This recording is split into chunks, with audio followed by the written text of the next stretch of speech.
ऊकारं बिन्दुसंयुक्तं नित्यं ध्यायन्ति योगिनः कामदं मोक्षदं चैव ओंकाराय नमो नमः। अविरल शब्द गणोग प्रक्षालित सकल भूतल कलंका मुनिवीरपाशुतीर्था सरस्वती रत्नो दुरितम् अज्ञानतिमिरान्धानां ज्ञानाञ्जनशलाकया चक्षुरुन्मीलितं येन तस्मै श्रीगुरुवे नमः।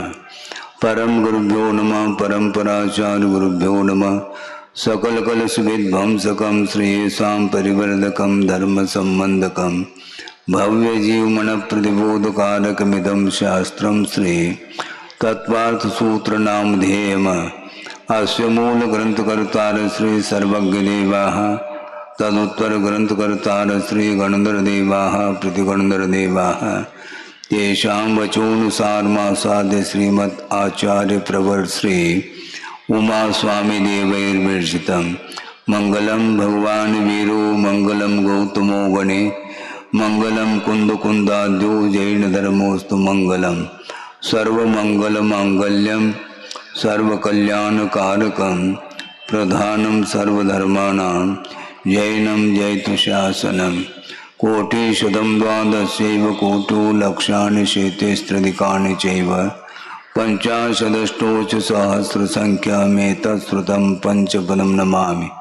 अरहंत भासयत्तं गणहर देवेः गन्तियं सम्मं प्रणमामि भक्तियुक्तो सुग्रान महो वहिं शिरसा इच्छामि बन्ते सुधभक्ति कामसुकोदसालोचे अंग वंग पैने पाउड़य परियम सुत्त प्रमाण भोग भोगय चूलिया चेव सुत्तथय तुदम कायम सैनिचकल मंचे में पूजे में वंदामि नमंसामि दुख कहो कम कहो भोइलाओ सुवै गमनम समाय मरणम जनगुण संपत्ति होद मध्यम अथ अपराणिक स्वाध्याय वेलायाम श्रीमदाचार्य भक्ति कायो सर्गम करोमि।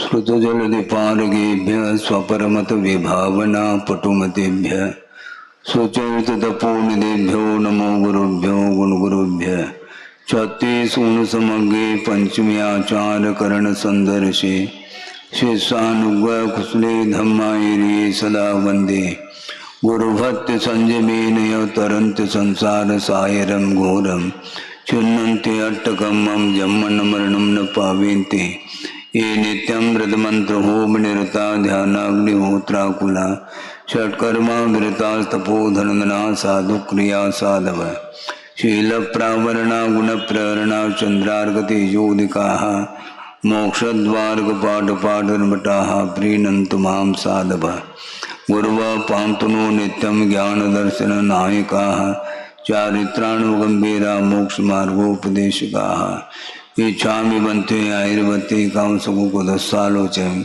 समनान समुदंसन समचरित्राणं पंचम्याचाराणाम् आयुर्यानम् आयारादेशब्राह्मणोपदेशानम् उवज्झायानम् तिरेन गुणपालयानम् सौसानम् सैनिचकलमंचे में पूजे में वंदामि नमंसामि दुख कहो कम कहो भोइलाओ सुगय गमनम समाय मरणम जनगुण संपत्ति होद मध्यम मोक्ष मार्गस्य नेतारं भेतारं कर्म भूव्रतां ज्ञातारं विश्वदत्मानां वंदे तद्गुणलब्धये। यह अंतिम अध्याय 10वां अध्याय है। इसमें मोक्ष तत्व का वर्णन किया जा रहा है जो अंत में प्राप्त होता है। मोह क्षयात् ज्ञान दर्शनावरणांतराय क्षयाच्च केवलम।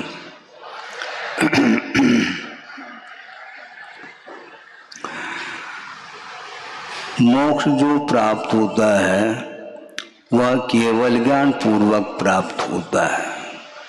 इसलिए इस सूत्र में मोक्ष का स्वरूप नहीं बताया, किंतु केवल ज्ञान की उत्पत्ति कैसे होती है, किन कारणों से होती है, उसका इस सूत्र में उल्लेख किया है।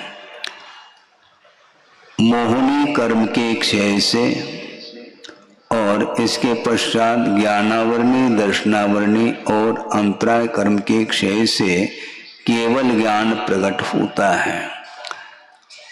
पूज्यपाद स्वामी ने ये सूत्र की व्याख्या करते हुए पूर्व पक्ष बनाया है। इसलिए बनाया है कि इस सूत्र में 2 बार क्षय शब्द का प्रयोग आया है।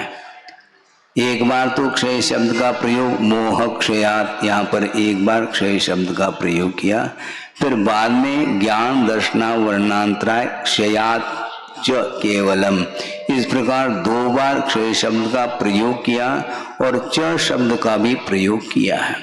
इसलिए पूर्व पक्ष ये बनाया है कि इस सूत्र को और लघु किया जा सकता है, जिसके कारण 2 बार क्षय के प्रयोग करने की आवश्यकता नहीं पड़ती और चकार का भी प्रयोग करने की आवश्यकता नहीं होती। इस प्रकार पूर्व पक्ष किया है, किंतु उसका उत्तर ये दिया है लघु तो हो सकता है। यदि लघु करेंगे तो कैसा होगा? मोह ज्ञान दर्शनावरणांतराय क्षयात केवलम, न चकार की आवश्यकता पड़ती, न दोबारा क्षय शब्द का प्रयोग करने की कोई आवश्यकता पड़ती, किंतु शुद्धांत की अपेक्षा से 2 बार क्षय का प्रयोग करना अनिवार्य इसलिए हो रहा है कि कर्मों का जो क्षय होता है केवल ज्ञान को प्रकट करने की अपेक्षा, वह सर्वप्रथम मोहिनी कर्म का क्षय होता है। मोहिनी कर्म के क्षय होने के उपरांत एक साथ ज्ञानावरण, दर्शनावरण और अंतराय कर्म का एक साथ क्षय होता है।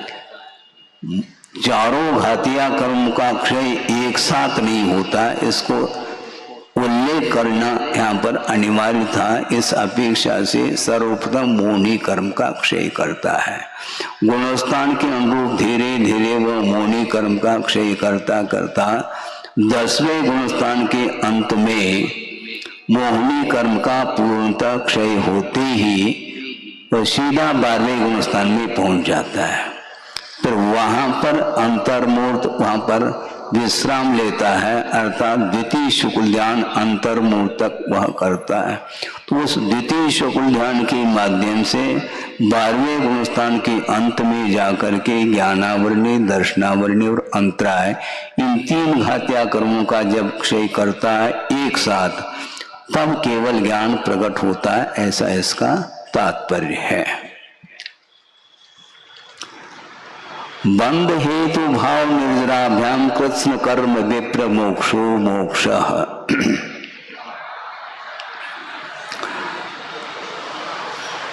केवल ज्ञान प्रकट होते ही उन्हें अनंत अवस्था प्राप्त होती है, लेकिन अनंत अवस्था प्राप्त होने के उपरांत भी मान लो पूर्व कोटि की उम्र है और 8 साल अंतर्मूर्त के उपरांत रत्नत्रय को अंगीकार जिसने कर लिया है और वह अंतर्मूर्त में उन्हें केवल ज्ञान प्राप्त हो सकता है, इसमें बाधा तो है ही नहीं। तो 8 साल अंतर्मूर्त के उपरांत रत्नत्रय के माध्यम से अंतर्मूर्त में केवल ज्ञान प्रकट कर लिया और वह इतना समय कम कर लो और पूरा का पूरा एक पूर्व कोटि वर्ष तक वह अरहंत अवस्था में ही रहेंगे। वे भगवान विहारादि करते रहेंगे और संपूर्ण कर्म का जब क्षय होता है उस समय उन्हें निर्वाण का लाभ होता है। इसलिए मोक्ष का स्वरूप क्या है, इसको यहाँ पर दूसरे सूत्र के माध्यम से स्पष्ट कर रहे हैं। बंध हेतु भाव निर्जराभ्याम कृष्ण कर्म विप्र मोक्षो मोक्षः।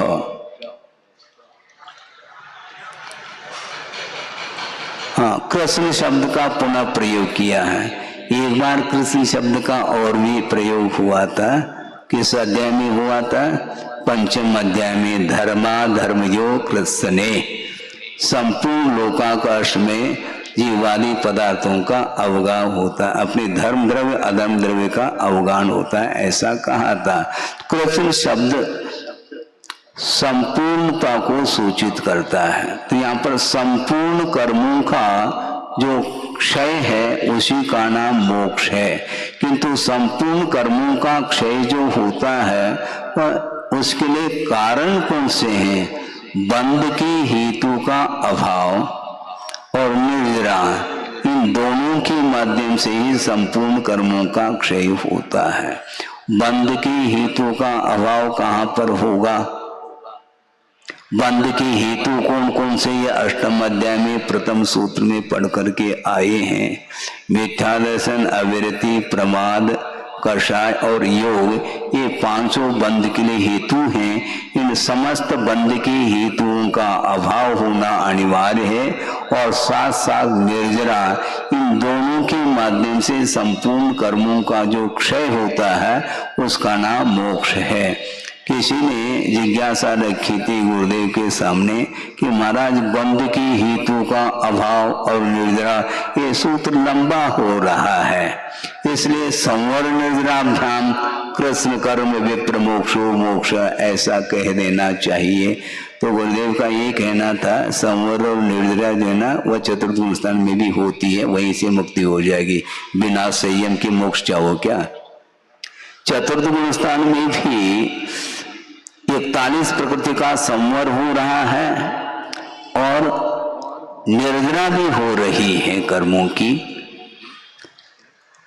किंतु उस संवर और निर्जरा के माध्यम से यदि मोक्ष हो जाए तो संयम को अंगीकार करने की आवश्यकता ही नहीं पड़ती।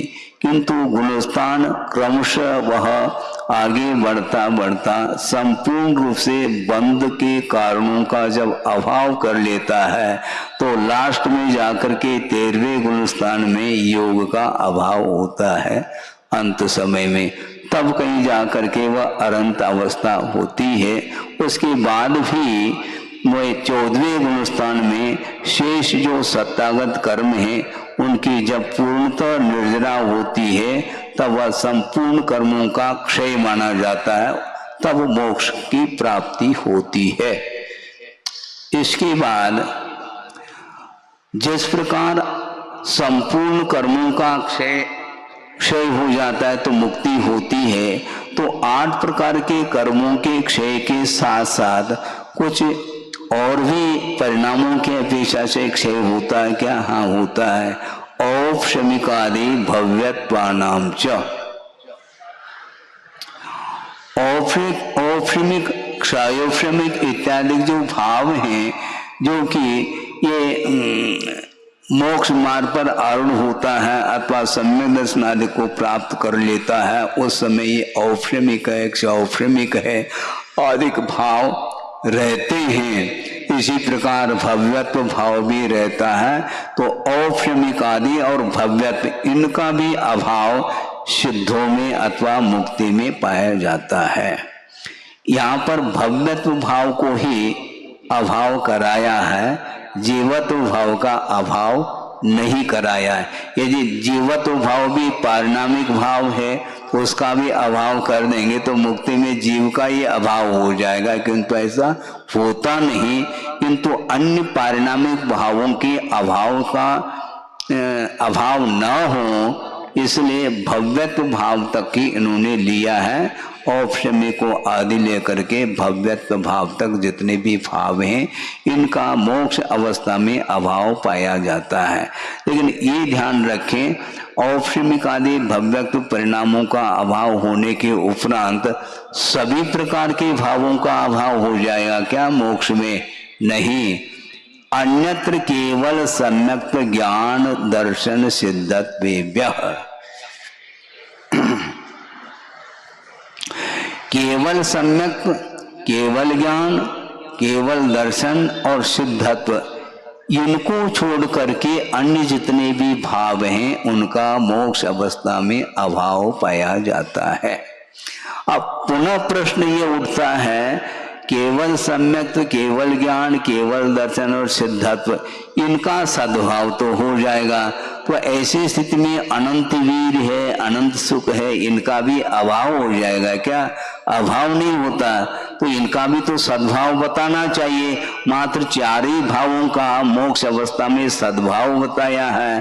तो आचार्यों का ये कहना है जहां पर केवल ज्ञान और केवल दर्शन अधिक हैं, वहां पर अनंत वीर अपने आप ही सिद्ध होता है।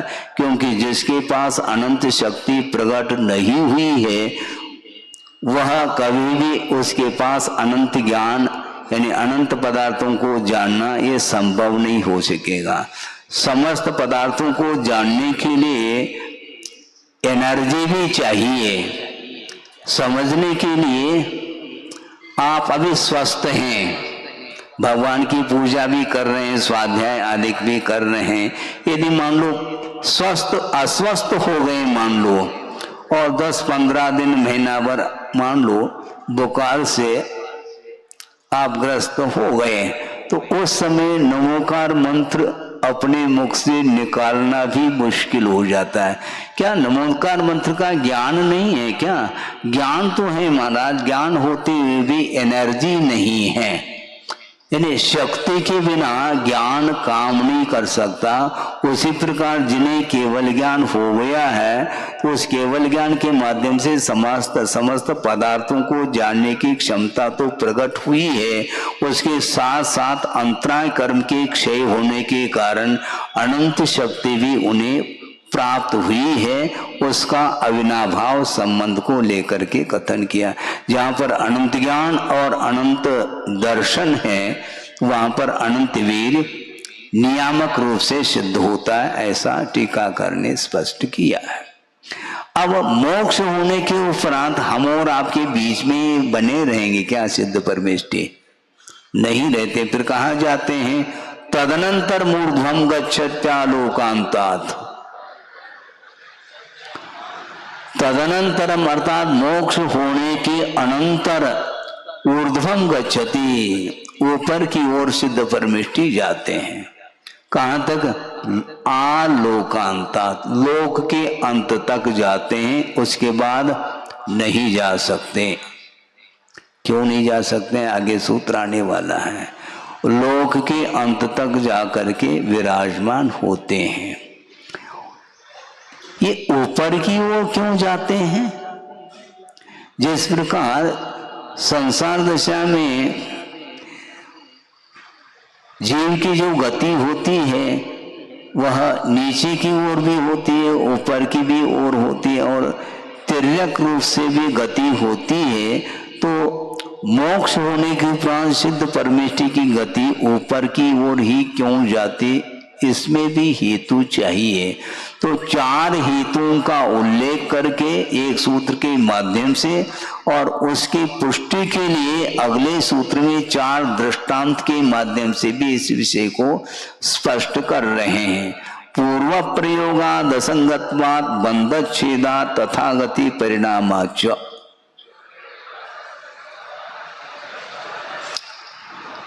पूर्व प्रयोग यानी शुद्ध अवस्था होने के पूर्व में कई बार शुद्धत्व को प्राप्त करने के लिए अथवा मोक्ष प्राप्त करने के लिए पुरुषार्थ किया है, प्रयत्न किया है। अब प्रयत्न के अभाव में भी वह गति हो चुकी है, इसलिए वो ऊपर की ओर उसकी गति होती है।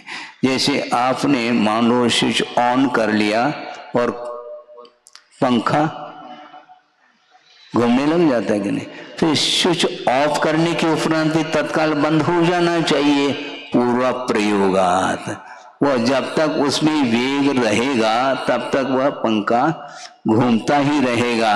उसी प्रकार मोक्ष प्राप्त करने के पूर्व में ध्यान आदि के काल में जो प्रयत्न किया है अपने आप को ऊपर उठाने के लिए, तो अब ध्यान के अभाव में भी वह प्रयत्न पूर्व का प्रयत्न होने के कारण उनकी गति ऊपर की ओर हो रही है। और असंगत्वात् अर्थात संग अर्थात परिग्रह का अभाव होने के कारण वह हल्का हो जाता है, वह ऊपर की ओर जाता है। दृष्टांत अगले सूत्र में देंगे। बंधच्छेदात्, बंध का विच्छेद होने के कारण उनकी गति ऊपर की ओर जाती है। और तथागति परिणामाच यानी ऊपर की ओर जाना उसका स्वभाव है, और स्वभाव के लिए कोई दवाई तो है नहीं, इसलिए दृष्टांत आगे दे रहे हैं अग्नि का दृष्टांत। चलिए अब अगले सूत्र में दृष्टांत के द्वारा इन चारों हेतुओं का समर्थन होता चला जाएगा। आविद कुलाल चक्रवत व्यपगत नेपालाभवत देरंड बीज वदग्नि शिकावच्च।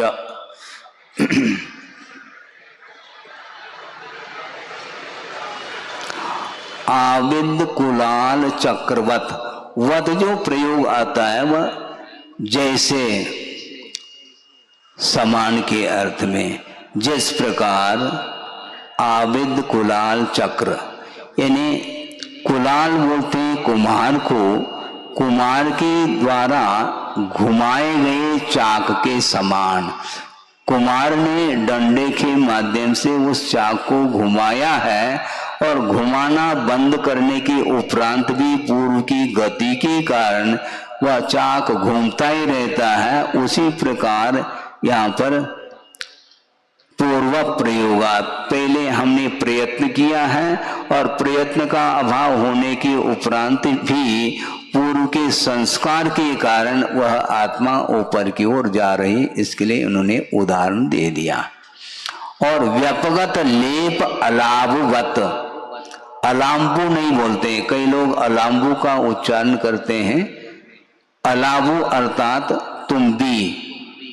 व्यपगत लेप अलाभवत, वो तुम्बी है जिसके ऊपर लेप मिट्टी का किया गया है, और उसको यदि पानी में छोड़ देते हैं तो पानी के तल तक वह तुम्बी पहुंच जाती है, और उस पानी के कारण वह लेप जो है जैसे जैसे वह दूर हो जाए तो वह पुनः तुम्बी ऊपर की ओर आती है, ये स्वभाव है उसका।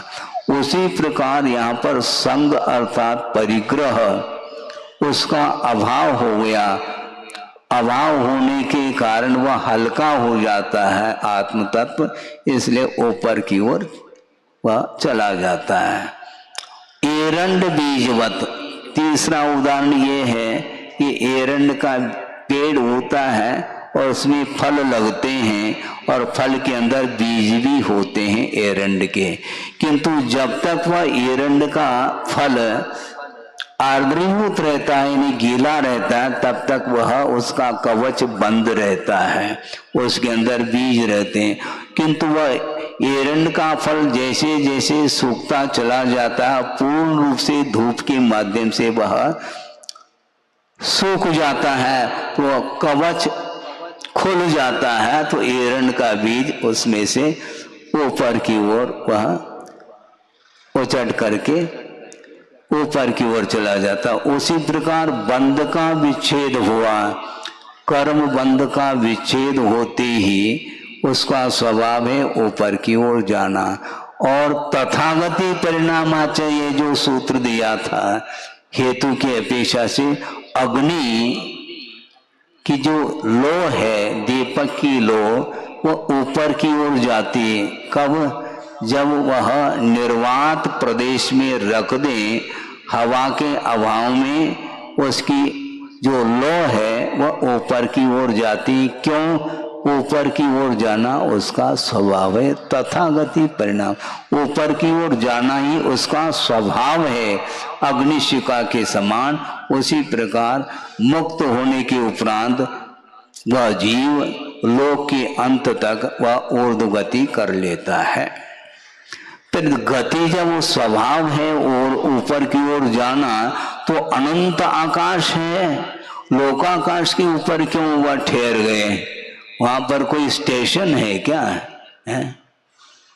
जैसे बस स्टैंड है, वहां पर बस खड़ी हो जाती, उसी प्रकार वहां पर जाकर के कुछ विश्राम लेने के लिए वह बैठ गए हों लोक के अग्रभाग पर? नहीं, क्योंकि लोक के अग्रभाग के बाद गति तो हो सकती है, क्योंकि स्वभाव की जो प्राप्ति होती है वह स्वभाव अंतात्मक नहीं हो सकता, वह अनंतात्मक स्वभाव होता है। इसके उपरांत भी निमित्त का अभाव है। यद्यपि कर्म की अपेक्षा से मुक्त जीव के लिए स्वतंत्रता मिली है, इसके उपरांत भी ऊर्ध्वगमन करने के लिए निमित्त का अभाव होते ही वहीं पर उनको ठहरना पड़ेगा। धर्मास्तिकाया भावात, धर्मास्तिकाय का अभाव है। कहाँ पर? तीन लोक में तो धर्मास्तिकाय का सद्भाव है, किंतु तीन लोक के शिखर के बाद आकाश तो अनंत प्रदेशात्मक है। इसके उपरांत भी धर्मास्तिकाय जो निमित्त है, गमन करते हुए जीव और पुद्गल के गमन में सहायक जो के रूप में जो द्रव्य होता है वह धर्म द्रव्य माना जाता है। ट्रेन चल रही है किंतु पटरी के ऊपर चलती है और पटरी का अभाव हो जाए तब भी ट्रेन चलेगी क्या? बोलो, नहीं जा सकते क्योंकि निमित्त का अभाव हो गया। उसी प्रकार धर्मास्तिकाय का अभाव। अब देखो, इससे बहुत अच्छा एक विषय पुष्ट हो जाता है। कई लोगों की धारणा है एक द्रव्य दूसरे द्रव्य के लिए कुछ नहीं कर सकता। वो निमित्त को स्वीकारना ही चाहते हैं, निमित्त को स्वीकारना नहीं चाहते हैं। और मुक्तागिरी की बात, हमें बात याद आ गई। एक विद्वान ने ही कहा कि महाराज आपकी धारणा क्या है, बताओ किस विषय में? निमित्त के विषय में। मैं बाद में बताऊंगा, तुम बताओ। महाराज एक द्रव्य दूसरे द्रव्य के लिए कोई निमित्त नहीं बनता। ठीक है, आप अपनी धारणा बताओ महाराज। आचार्य महाराज 2 मिनट तक मौन ही रह गए। तो उन्होंने पूछा, क्यों महाराज, आप नहीं बताना चाहते हैं क्या? अच्छा, तुम्हारी जो जिज्ञासा है उस जिज्ञासा का समाधान मैं कर सकता हूं। क्यों नहीं कर सकते? इसी का नाम तो निमित्त है। आपने जिज्ञासा रखी और उसका मैं समाधान दे रहा हूं, इससे स्पष्ट है आपने निमित्त को स्वीकार कर लिया। एक द्रव्य दूसरे द्रव्य के लिए कोई सहयोग नहीं दे सकता। ये कितना सटीक उत्तर है। तब उनको बात समझ में आ गई कि निमित्त कुछ करता है। हाँ, एक दूसरे का वह उपादान के रूप में तो वह कार्य नहीं कर सकता, किंतु एक दूसरे के प्रति सहयोग की अपेक्षा से तो वह अपना योगदान प्रदान करता है। क्षेत्र काल गतिलिंग तीर्थ चारित्र प्रत्येक बुद्ध बोधित ज्ञानावगाहनांतर संख्याल्प बहुत्वतः साध्याः।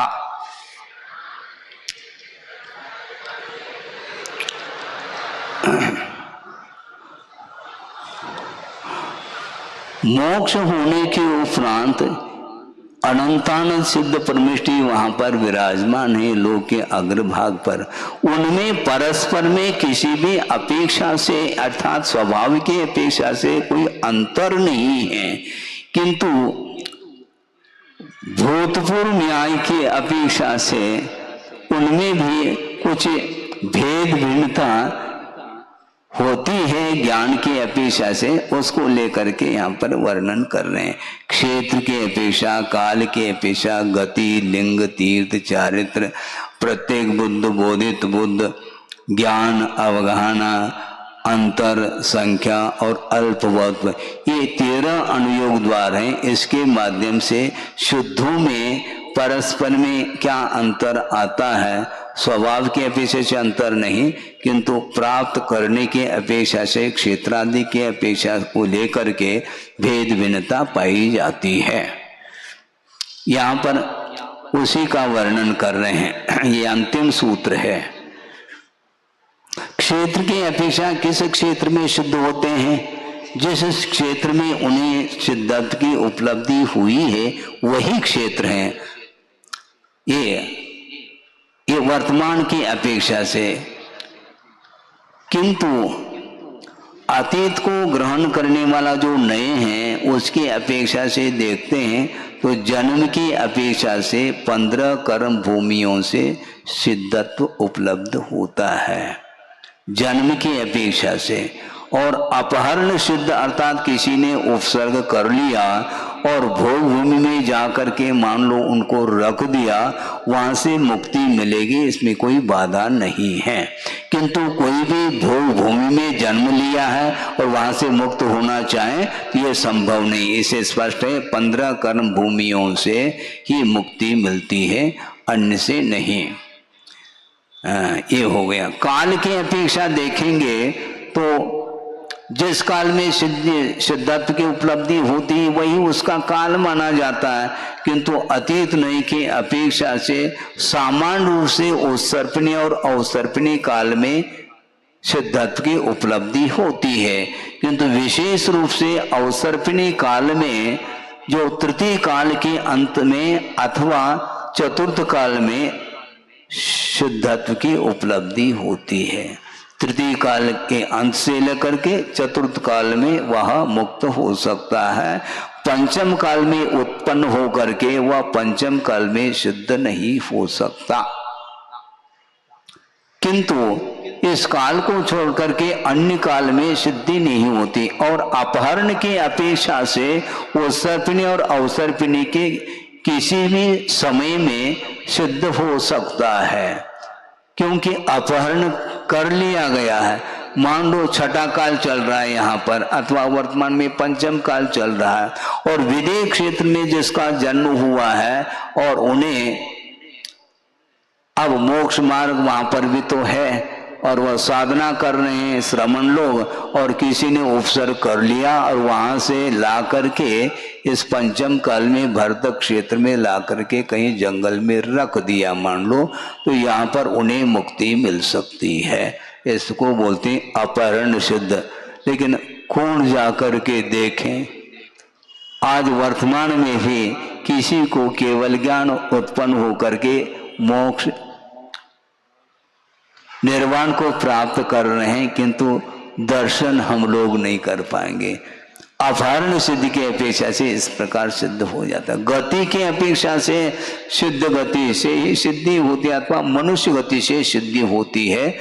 नारकी देव और तिर्यंच गति से मुक्ति संभव नहीं है। लिंग की अपेक्षा से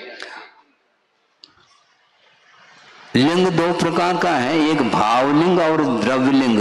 तो वैसे देखा जाए अपगत वेद से ही सिद्धि होती है, क्योंकि 13वें गुणस्थान के उपरांत 14वें गुणस्थान में जाकर के उसके अंत समय में मुक्ति होती है। वहां उसके पहले ही वेद का अभाव हो चुका होता है, इसलिए अवेद से सिद्धि होती है। किंतु भूत प्रज्ञापन नहीं के अपेक्षा से कोई पुरुष वेद के साथ, कोई स्त्री वेद के साथ, कोई नपुंसक वेद के साथ क्षपक नहीं चढ़ता है। इस विवक्षा से तीनों वेद में से किसी भी वेद के साथ सिद्धि हो सकती है, किंतु द्रव्य की अपेक्षा से पुल्लिंग से ही सिद्धि होती है। स्त्री को मुक्ति संभव नहीं है। इस प्रकार यह विषय हो जाता है।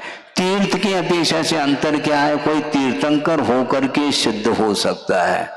तीर्थ सिद्ध में भी दो प्रकार के हैं, एक तीर्थंकर बनकर के सिद्ध होता है और एक सामान्य केवली होकर के सिद्ध होता है। सामान्य केवली होकर के जो सिद्ध हो रहे हैं उनमें भी दो तरह से ये भंग बन जाता है। एक तो तीर्थंकर के अनुपस्थिति में किसी को केवल ज्ञान होकर के मुक्त हो रहा है, और कोई जीव तीर्थंकर के सद्भाव में स्वयं तो तीर्थंकर नहीं हो रहा है, किंतु किसी तीर्थंकर के सद्भाव में केवल ज्ञान प्राप्त करके मुक्त हो रहा है, वह सामान्य केवली के अंतर्गत आता है। चारित्र के अपेक्षा से किस चारित्र से सिद्धि हो सकती है? तो वैसे सामान्य रूप से चारित्र के द्वारा, और विशेष रूप से देखेंगे तो साक्षात यथाख्या चारित्र के माध्यम से ही सिद्धि होती है। इसलिए एक चारित्र के द्वारा और भूत प्रज्ञापन नहीं के अपेक्षा से 4 प्रकार की चारित्र से, सामायिक, छेदोपस्थापना, सूक्ष्म सांप्राय और यथाख्याति 4 अथवा 5 प्रकार के चारित्र। उसमें परिहार विशुद्धि को भी शामिल किया है। इस प्रकार 5 प्रकार के चरित्र से सिद्धि। प्रत्येक बुद्ध और बोधित बुद्ध का अर्थ खोल रहे हैं। अपनी शक्ति रूप जो निमित्त से होने वाला जो ज्ञान है उसके माध्यम से जिन्हें निर्वाण की उपलब्धि हो रही है वह प्रत्येक बुद्ध माना जाता है। उसको उपदेश की आवश्यकता नहीं पड़ती है। वह अधिगमज नहीं, वह स्वयंभू अपने आप किसी न किसी वस्तु को निमित्त बना करके उन्हें स्वयं ही ज्ञान हो जाता है, वस्तु का स्वरूप ज्ञात हो जाता है। उसके माध्यम से उन्हें मोक्ष मार्ग प्रशस्त हो जाता है। उपदेश की आवश्यकता नहीं पड़ती। और कोई परोपदेश के निमित्त से जो ज्ञान प्राप्त करते हैं उसके माध्यम से जो सिद्धि को प्राप्त करते हैं वो बोधित बुद्ध माने जाते हैं। इसके बाद ज्ञान की अपेक्षा से अंतर क्या आता है? साक्षात केवल ज्ञान के द्वारा ही मुक्ति होती है, इसलिए एक ज्ञान के द्वारा। और अतीत के अपेक्षा से यानी भूत प्रज्ञापन नहीं के अपेक्षा से 2 ज्ञान, मति ज्ञान और श्रुति ज्ञान, अवधि ज्ञान होने की कोई आवश्यकता नहीं और उसके माध्यम से मोक्ष प्राप्त कर सकते हैं। अथवा 3 ज्ञान, मति ज्ञान, श्रुति ज्ञान, अवधि ज्ञान, अथवा मति ज्ञान, श्रुति ज्ञान, मनपर ज्ञान, ऐसे 3 ज्ञान के माध्यम से और 4 ज्ञान अर्थात मति, श्रुत, अवधि और मनपर्य। इस प्रकार ज्ञान के अपेक्षा से भी अंतर आता है। मतलब कोई अनिवार्य नहीं है जिनको निर्वाण का लाभ हो रहा है उन्हें अपने जीवन काल में अवधि ज्ञान प्राप्त हो अथवा मनपर ज्ञान प्राप्त हो, कोई आवश्यकता नहीं।